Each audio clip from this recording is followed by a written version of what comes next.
طرف سے میں انسپیکٹر جنرل پولیس پنجاب عثمان انور اور جیل خانہ جات کی طرف سے انسپیکٹر جنرل جیل خانہ جات اور ہماری ایس ایس پی انویسٹیگیشن ہماری جو ان کے انچارج ہیں، اور یہاں بتانا ضروری ہے کہ اس کے نیچے 2 لیڈی ایس پی صاحبان اور یہ تینوں ڈاکٹرز ہیں، اور ان کے نیچے 3 اے ایس پی صاحبان، وہ بھی لیڈی اے ایس پی صاحبان ہیں.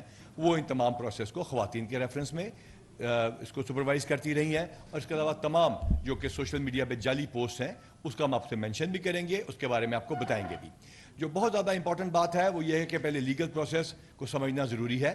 کسی شخص کو پہلے گرفتار کیا جاتا ہے، عدالت سے اس کا یا ریمانڈ لیا جاتا ہے یا اس کو آئیڈینٹیفیکیشن پریڈ کے لیے جیل بھیج دیا جاتا ہے. ریمانڈ کے بعد یا وہ شخص ڈسچارج ہوتا ہے یا وہ جیل جاتا ہے، اور جیل کے اندر سے وہ پھر ضمانت پر رہا ہوتا ہے. یہ تمام پروسیس جو ہے وہ پنجاب گورنمنٹ کے انڈر ہے. تمام لیگل پروسیسز کے اندر کیمرہ سسٹمز موجود ہیں. ہمارے وومن پولیس اسٹیشن میں اور دیگر پولیس اسٹیشن کے باہر اور لاک اپ کے اندر بھی کیمراز موجود ہیں. اس طرح جیل کے اندر بھی 150 کے قریب کیمراز موجود ہیں. سب سے پہلے میں شروع کروں گا اس طریقے سے کہ یہ کتنی ہزار گرفتاریاں ہو چکی ہیں یا کتنے 100 عورتوں کو گرفتار کیا جا چکا ہے، ہم آپ کو وہ بھی بتائیں گے. اور مختلف جو پوسٹ ہیں وہاں سے شروع کروں گا میں. یہ کیونکہ ہمارے پاس کمپیوٹر کے اوپر بھی ہم دکھا سکتے ہیں اور آپ کو دیں گے. یہ ایک پوسٹ ہے جو کہ عورتوں پہ ظلم کے سلسلے میں دی گئی ہے، اور I am going to address the overseas Pakistanis as well and especially the doctors. I'm going to show these photographs to you and we are available to talk to you and have a dialogue with you as well before you start cribbing about your own country or your own state. یہ ایک تصویر ہے جو آپ کو ہم اسکرینوں پہ بھی دکھا رہے ہیں. یہ آپ کو شاید یاد آ جائے، یہ ایک خاتون تھیں جو کہ چیکوسلوواکیہ سے آئی تھیں. کچھ سال پہلے وہ ہیروئن کے مقدمے یا نشیات کے مقدمے میں گرفتار ہوئیں، جوڈیشل ہوئیں. یہ آپ اپنے پوسٹ پہ دیکھ سکتے ہیں. ہاں، میں سوشل میڈیا کے انفلوئنسر سے کہوں گا کہ اگر آپ you have to post tweet, آپ کو پوسٹ کرتے ہیں اور اس کے بعد اس کو ڈیلیٹ کرتے ہیں تو پنجابی میں اس کو تھوکا چاٹنا کہتے ہیں ویسے. اس کے بعد یہ ایک اور میسج ہے کہ پولیس ظلم کر رہی ہے. یہ بھی آپ چیک کر لیجئے، 2021 کی یہ میسج ہے.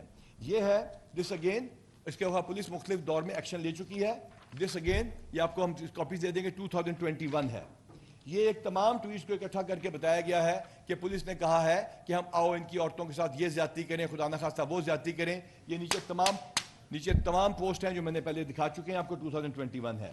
ایک خاتون کے بارے میں کہا گیا جنہوں نے بہت گندی اور غلیظ گالیاں نکالی. لیڈی پولیس ہماری بہت اچھی ایس پی بھی وہاں موجود تھیں، بہت اچھی اے ایس پی بھی وہاں موجود تھیں، اور ان کو جب گرفتار کرنے کے لیے گئے کہا گیا کہ یہ معذور ہیں، ان کے اوپر بہت بڑا ظلم ہوا ہے، ان کو کھینچا گیا ہے. غالباً کا نام قدسیہ تھا. اس کے بعد وہ خود چل کے گئی ہیں وہاں پہ، اور یہ پورٹرے یہ کیا گیا جیسے کہ ہم نے کسی خاتون کو جو کہ معذور تھی کھینچا گیا ہے. اور اس سے پہلے جو خواتین کے ساتھ وہ زیادتی کر چکی ہیں اور جو انہوں نے بدمزگی کی وہاں پہ، اور ان مردوں نے ہماری لیڈی پولیس آفیسر سے بدمزگی کی، وہ بھی ہمارے پاس ریکارڈ ہے، اور وہ ان لوگوں نے خود ٹک ٹاک پہ چلایا ہماری لیڈی آفیسر کے ساتھ زیادتی کی. اس کے بعد یہ ایک اور ہے کہ خاتون کے ساتھ زیادتی کی جا رہی ہے. یہ بھی کچھ سال پرانی ہے، اور اس وقت کے آئی جی نے اس کا ایکشن لے کے اس بندے کو جیل میں بھجوا دیا. یہ ہماری کمپیوٹر سکرینز کے اوپر بھی چل رہی ہیں. اور اس طرح کی بے تحاشا جھوٹی پرانی ٹویٹس. اور اس کے علاوہ ایک اور تھا جس میں کوئی ایس ایس جی کے کمانڈوز غالباً کو ایکسرسائز کر رہے ہیں. وہ کہا گیا کہ ایلیٹ سینٹر میں ان کو مارا جا رہا ہے یا ان کو سی ٹی ڈی سینٹر میں مارا جا رہا ہے. خدا را پاکستان کے اندر پاکستانی شہری اور پاکستان سے باہر، خدا را اپنی ریاست اور اپنے اداروں پر اعتماد کیجئے.